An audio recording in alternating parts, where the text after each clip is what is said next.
of the Telugu community are essential in preserving a nation's identity.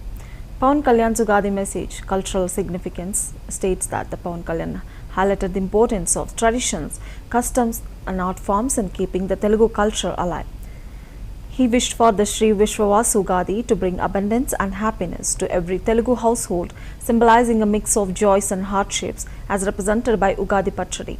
New government's commitment is that the Deputy Chief Minister express his commitment to ushering in prosperity for the people of Andhra Pradesh, acknowledging the challenges faced by the previous administration. Celebrating Telugu heritage, Pawan Kalyan's message emphasizes significance of Ugadi in celebrating the Telugu people's heritage, named after the celestial Gandharva. Sri Vishwavasu encouraged the community to come together and rejoice in the festivities, promoting unity and cultural pride.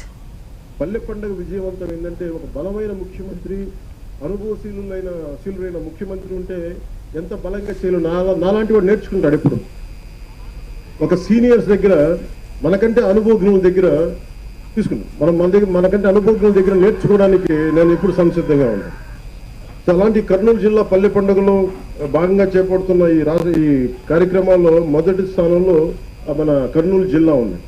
ఇక్కడ అందరికీ కూడా నా ప్రత్యేక అభినందనలు తెలియజేస్తా ఉన్నాను. జాతీయ ఉపాధి హామీ పథకం 30 సెంట్లు నేల, ఇది ఇప్పుడు మనం ఉన్న ఏరియా. దీంట్లో దాదాపు 6 సెంట్లు చెరువు అయితే 2 సెంట్లు గట్టు ఉంటుంది.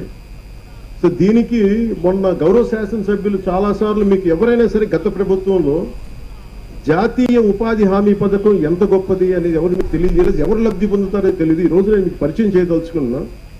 ఎవరైతే ఈ రైతు ఎవరో రాజన్న గారు ఉన్నారు వారిని, అలాగే ఎవరైతే మనకి ఈ ఉపాధి హామీ ఈ పథకం కూలీ పథకం కింద ఎవరైతే వస్తున్నారో వాళ్ళని వేదిక పైన మీకు పరిచయం చేయదలుచుకున్నాను. ఎందుకంటే వాళ్ళ కోసం చేస్తున్నాం. ఇదేదో మేము అబ్స్ట్రాక్ట్ గా ఒక అర్థం కాని ఒక అగమ్య గోచరమైనది కాకుండా మీకు నిజమైన మనుషులు ఎంత గొప్పది కార్యక్రమం, వాళ్ళు ఎంతమంది లబ్ధి పొందుతారు. ఈ జాతీయ ఉపాధి హామీ పథకం ఉపాధి లేక నలిగిపోతుంటే మాకు ఉపాధి కావాలి అంటే జాతీయ ఉపాధి హామీ పథకం పనిచేస్తుంది.